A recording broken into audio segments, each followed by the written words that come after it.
Se hace llamar Marcos. Lo que confesó puede costarle la libertad, pero después de 7 años de silencio y de culpa, decidió contarlo. Marcos es pirómano.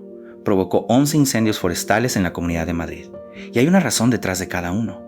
No lo hizo por placer, no lo hizo por locura, lo hizo por dinero. Y aquí está lo que casi nadie quiere aceptar. Porque cuando pensamos en la palabra pirómano, imaginamos a un enfermo que disfruta viendo arder las cosas. Ese perfil existe, pero es rarísimo. La piromanía, el trastorno psiquiátrico real de disfrutar con el fuego, apenas explica un puñado de casos. La inmensa mayoría de los incendios provocados no los enciende un loco. Los enciende alguien con un motivo muy concreto y muy frío. Dinero, tierra, venganza, pastos o simplemente un trabajo de temporada que solo existe si hay fuego que apagar. El monstruo no siempre tiene cara de monstruo, a veces tiene cara de vecino. Marcos creció en Alcalá de Henares, su padre era camionero, su madre limpiaba casas. Una familia normal. No tenía problemas psicológicos, no maltrataba animales, no jugaba con cerillas de niño. Un chaval normal.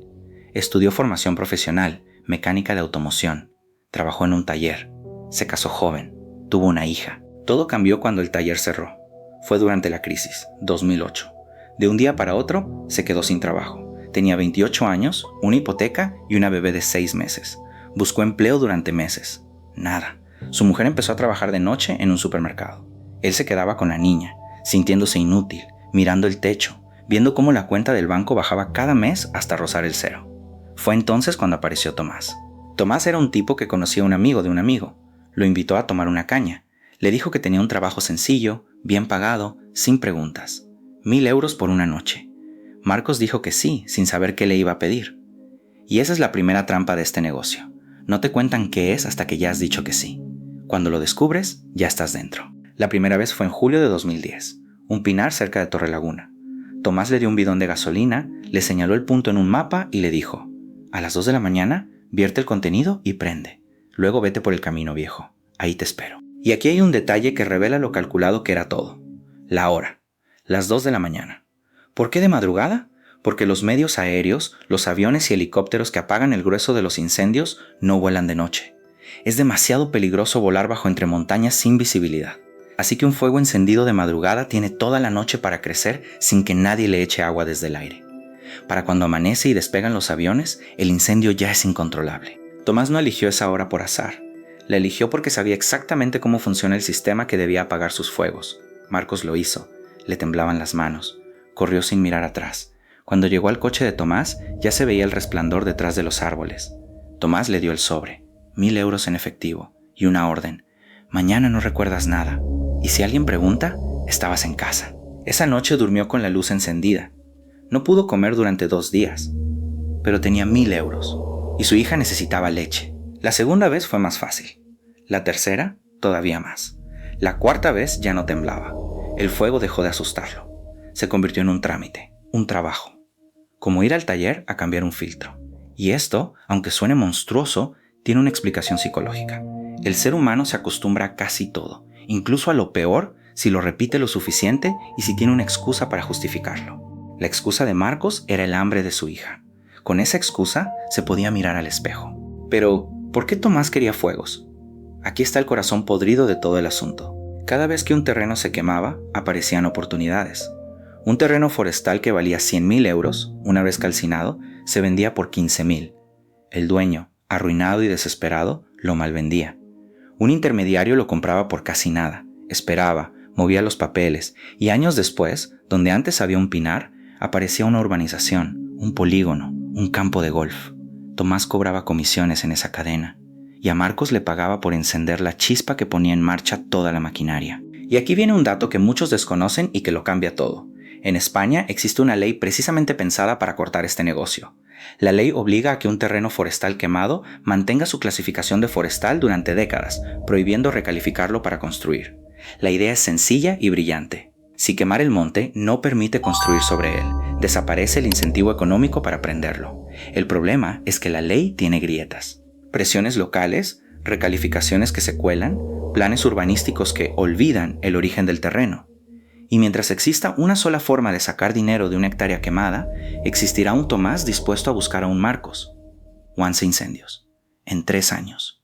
11 bosques que ya no existen. ¿Cuántas hectáreas fueron? Marcos no lo supo hasta que la Guardia Civil lo detuvo. Más de 8,000. 8,000 hectáreas de bosque. Pinos, encinas, madroños. Y aquí es donde la cifra deja de ser un número y se vuelve carne. Porque en esas 8,000 hectáreas no solo ardieron árboles, ardió todo lo que vivía en ellos. En un incendio forestal grande mueren decenas de miles de animales. Los que no pueden huir, los nidos, los pequeños mamíferos, los reptiles y una cantidad incalculable de insectos y de vida del suelo que tardará años en recuperarse. Un bosque no es un decorado, es un organismo vivo con millones de habitantes. Y cada uno de los fuegos de Marcos fue una masacre silenciosa que no salió en ningún telediario. También ardieron casas, familias que tuvieron que huir de madrugada con lo puesto, y un bombero forestal que sufrió quemaduras de 2º grado intentando cortar el frente de uno de aquellos fuegos. Ese bombero se llama Arturo. Tiene la edad de Marcos. Perdió la movilidad de 3 dedos de la mano derecha. Y cuando Marcos lo supo, algo dentro de él se rompió. Porque hasta ese momento, sus fuegos habían sido puntos en un mapa, resplandores lejanos, sobres de dinero. De repente, tenían un nombre y una mano quemada. De repente, eran reales. ¿Y cómo lo atraparon? Esto también sorprende a la gente. Los incendios provocados no son crímenes perfectos. En España existen unidades especializadas de la Guardia Civil dedicadas exclusivamente a investigar el origen de cada fuego. Utilizan una técnica llamada análisis del punto de inicio. Examinan la forma en que se ha quemado la vegetación, la dirección de las cenizas, el ángulo en que arden los troncos, los restos de acelerantes en el suelo. Con eso pueden determinar, a veces con precisión de metros, dónde empezó exactamente un incendio y si fue natural o provocado. Y cuando detectan un patrón, siempre en la misma zona, siempre en la misma hora, siempre con acelerante, saben que buscan a una persona, no a un rayo. A Marcos lo delató su propio coche. En 2013, la Guardia Civil rastreó su vehículo gracias a unas cámaras de tráfico que lo situaron cerca de 3 de los puntos de inicio, en la madrugada de 3 incendios distintos. Ese fue su error, la rutina. Repetir el mismo patrón. El fuego borra muchas pruebas, pero no borra las cámaras de una gasolinera a 20 kilómetros. Se enfrentaba a 15 años de prisión. Su mujer lo dejó. Su hija dejó de hablarle. Y Tomás, el hombre que le pagó durante 3 años, desapareció como si nunca hubiera existido. Lo condenaron a 8 años. Salió en 4 por buena conducta. Hoy vive en un piso compartido en Getafe. Trabaja de portero nocturno en un polígono industrial. No tiene contacto con su hija. Y cada verano, cuando huele a humo, cierra los ojos y ve aquella primera noche en Torrelaguna. Lo que más lo destruye es que Tomás nunca fue detenido. Nunca. Marcos fue el hombre de paja, el ejecutor, el que se arriesgó. Tomás era el cerebro. Y sigue libre, sigue comprando terrenos, sigue esperando el próximo fuego. Y esto, por desgracia, es la norma, no la excepción. En la mayoría de incendios provocados, si acaso se detiene a alguien, es al último eslabón, al que enciende la cerilla. El que diseña el negocio y se lleva el dinero casi nunca aparece en las estadísticas, porque el negocio no ha cambiado. Marcos fue uno de muchos. Hay un Marcos en cada provincia. Chavales sin trabajo, sin esperanza, que aceptan 1,000 euros por una noche. Pastores rencorosos que queman para tener pastos frescos. Cazadores furtivos. Y también, no lo olvidemos, la enorme masa de incendios que no son ni siquiera intencionados, sino puras negligencias. Una quema agrícola que se descontrola, una máquina que suelta una chispa, una barbacoa mal apagada, una colila por la ventanilla. Sumando todo, lo intencionado y lo negligente, la conclusión es demoledora. La abrumadora mayoría de los incendios de este país los provocamos los humanos. El monte no arde solo, lo encendemos nosotros, unas veces por maldad calculada, otras por simple descuido, pero casi siempre nosotros. Hay una región de España donde este debate lleva décadas abierto, el noroeste, Galicia y las zonas de montaña de León y Zamora, donde cada verano arden decenas de miles de hectáreas y donde se repite, año tras año, la misma pregunta incómoda. ¿Por qué arde siempre lo mismo? ¿Por qué se repiten los focos en las mismas laderas, a las mismas horas, en los mismos días de viento? Los expertos hablan de una mezcla de causas: el abandono del campo, que llena el monte de combustible, los conflictos por los usos del suelo, la búsqueda de pastos frescos que rebrotan tras el fuego. Y sí, también intereses económicos y venganzas personales. No hay una única mano detrás de todo, pero hay demasiadas manos y demasiado pocas consecuencias. Y esa es la segunda gran razón por la que este problema no se resuelve: la impunidad. Investigar el origen de un incendio es dificilísimo porque el propio fuego destruye las pruebas.